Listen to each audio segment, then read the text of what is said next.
Bonjour, ici Claude Webster.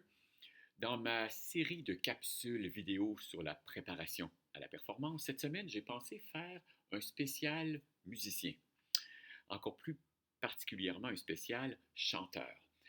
Je vais vous présenter un outil que j'utilise tous les jours en coaching, en rencontre avec les chanteurs, et je vais vous laisser le soin de faire les liens, trouver les équivalences dans le type de performance qui vous concerne. Alors, je vais vous présenter la grille de lecture. C'est directement en lien avec ce que j'appelle vos buts d'action. Ce qui a rapport en général avec ce que je nomme le outer game.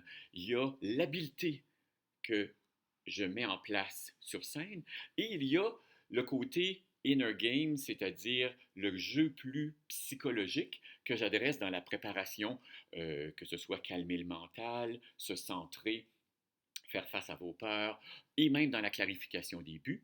Cela dit, dans la clarification des différents buts, il y a un lien à faire entre l'habileté, le outer game et le inner game. J'emploie souvent l'expression quand quelqu'un est nerveux, on a besoin de clarifier sa job. Qu'est-ce qu'il a à faire? Donner beaucoup d'informations à votre ordinateur, à votre computer dans votre tête. Plus vous êtes occupé, plus c'est clair ce que vous avez à faire, moins les interférences, c'est-à-dire les peurs, les jugements, les critiques, vont avoir de prise sur vous parce que vous allez garder la direction dans laquelle vous voulez aller avec votre performance. Alors, j'appelle ça la pyramide du musicien ou la pyramide du chanteur. Je vais vous la présenter. Alors, j'ai essayé, je vais approcher ça. Il paraît que la dernière vidéo, on ne voyait pas bien ce qui était écrit au flipchart. J'en suis désolé. On va essayer d'arranger ça cette semaine. Alors, pyramide, n'est-ce pas? Ouais. Il y a des gens qui me disent que ça a l'air plus un gâteau de noces. Bref, une grille de lecture. Comment vous dirais-je, j'ai séparé tous les éléments qui sont nécessaires pour faire de la musique. Je les ai séparés pour pouvoir les, pour pouvoir mieux jouer avec eux.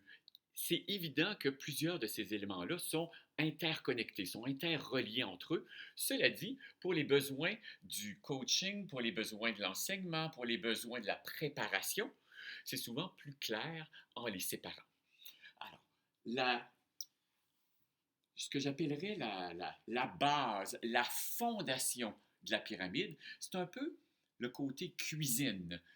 Alors ici, chez les musiciens, il y a ce qu'on appelle les hauteurs de notes, ce qu'on appelle en anglais le pitch. On a besoin d'apprendre, dans la cuisine, là, on a besoin d'apprendre, c'est quoi les notes? Que ce soit les chanteurs ou les musiciens, on a besoin de lire. Il y a une certaine étape, c'est pas la chose la plus intéressante, mais on a besoin de le faire. C'est la même chose avec le rythme. Alors, les hauteurs de notes et le rythme, c'est un incontournable. Ça fait partie de la cuisine de base. Chez les chanteurs, il y a un élément qu'on appelle la prononciation, parce qu'ils chantent dans plusieurs langages. Chez les autres musiciens, il peut y avoir des éléments spécifiques à votre instrument. Je pense à une de mes amies qui fait des hanches à toutes les semaines, pour ne pas dire à tous les jours. Alors, il peut y avoir des éléments en lien avec votre performance qui sont spécifiques à de la cuisine de base. Le dernier, qui est le plus important, c'est ce qu'on appellerait le côté technique. Si je vous donne en exemple la technique vocale chez les chanteurs, la technique vocale, ça prend des années. Puis c'est la même chose. Moi, je suis pianiste. Alors, pour maîtriser les différents éléments, ça prend beaucoup de temps, plusieurs années. Ça rentre dans ce que j'appelle la fondation. On peut passer ici là, des mois, des années à solidifier pour pouvoir monter en hiérarchie. J'ai mis ici dans la deuxième étape, deuxième étage, ce que j'appellerais les éléments musicaux. Alors, ce qui a rapport avec la musique, avec si vous voulez, les éléments musicaux, le plus important, celui que j'adresse en premier, constamment, c'est le phrasé. Ce que certains appellent, il y a plusieurs synonymes, la direction. Où est-ce qu'on s'en va? Un phrasé en musique, là, c'est cette indication-là de phrase qui fait référence à une phrase en français qui a un début, une direction, un milieu et une fin. Cela dit, il y a quelque chose à organiser dans le matériau musical qui va être très libre, mais qui en même temps va être une piste pour garder notre intérêt. C'est un élément avec lequel on peut jouer, qu'on peut planifier d'avance, même se trouver, je vous dirais, plusieurs options, pour ensuite, dépendant de l'inspiration du moment, choisir celle qui nous convient le mieux. Alors, phraser, la chose la plus importante. Ensuite, il y a différents éléments que je peux mettre ici, directement en lien avec la musique. Le côté style. Si on interprète une pièce du répertoire français du fin 19e versus du Lully, l'organisation du rythme, par exemple, du rubato ne sera pas le même. Il y a des questions de style qui vont avoir rapport ici avec cet élément-là. Avec les chanteurs, je ramène beaucoup l'élément harmonique parce qu'eux chantent une ligne et l'élément harmonique qui est en dessous, lorsqu'on a un accord inattendu, j'ai besoin que le chanteur réagisse à ce qui est là. Alors ici, deuxième étage, les éléments musicaux. Au-dessus, ce qui manque, ce que j'ai appelé, moi, le message. Je pourrais mettre aussi l'émotion. La chose, l'âme, ce qu'on veut faire. Souvent, les gens vont dire, ah oui, il n'y a pas de musique ou il y a de la musique. Puis ils font souvent référence plus au côté émotionnel qu'on transporte lorsqu'on fait de la musique. Ici, là, c'est vraiment le sens intérieur que je donne à ce que je fais. Je demande souvent aux chanteurs, quel étage est le plus important? Ça, c'est une question un peu tricky, un peu étrange, parce qu'il n'y a pas de réponse correcte ou pas correcte. Je vous dirais, sans cet étage ici, sans la fondation, la base, euh, on n'arrive pas à construire, il manque quelque chose. Puis l'inverse est vrai, si on a un message très fort, une émotion, mais qu'on n'a pas les bonnes notes, on prononce tout croche, la technique n'est pas tout à fait là, il y a quelque chose qui ne sera pas assez de niveau élevé. Alors, je donne l'exemple de lorsqu'on est aux études, à l'université, souvent dans les écoles, alors on passe beaucoup, beaucoup plus de temps ici, puis ça ici, c'est le glaçage. On laisse les étudiants, les gens trouver leur lien eux-mêmes. Alors, ça fait un concert parfois qui est très bien fait, qui est correct, mais qui manque un peu d'excitation ou de plaisir. Comparativement à si je mets un amateur extraordinaire qui est branché sur son plaisir, sa passion de communiquer, lui, il est ici. Puis les notes sont pas tout à fait correctes, et puis la technique vocale, il y a une voix, par exemple, les chanteurs, ils peuvent avoir une voix extraordinaire, c'est pas tout à fait égal, il y a des choses qui manquent un peu, mais c'est tellement intéressant à entendre. Dans les deux cas, il y a une question d'équilibre à trouver. L'exemple que j'utilise ensuite, alors, je dis que chacun des éléments ici, dans la pyramide, je pourrais les encercler, vont être une balle. Alors, ça ici, c'est une balle, ça, c'en est une autre, ça, c'en est une autre, ça, c'en est une. Tout ça, c'en est. Et vous devez jongler. Quand j'arrive pour performer, moi, je dois jongler avec tous ces éléments-là. Alors, je vais mettre de l'avant comment garder en tête la hiérarchie d'importance de ce qui est le plus important quand je fais de la musique. On a créé des automatismes en pratiquant, principalement ici avec la technique, mais quand j'arrive pour performer, quelle balle part en premier? Alors, lorsqu'on fait de la musique, l'élément le plus important à garder en tête, c'est que c'est un art qui fait référence à votre sens auditif. J'ai besoin d'un son. J'ai besoin de libérer le son.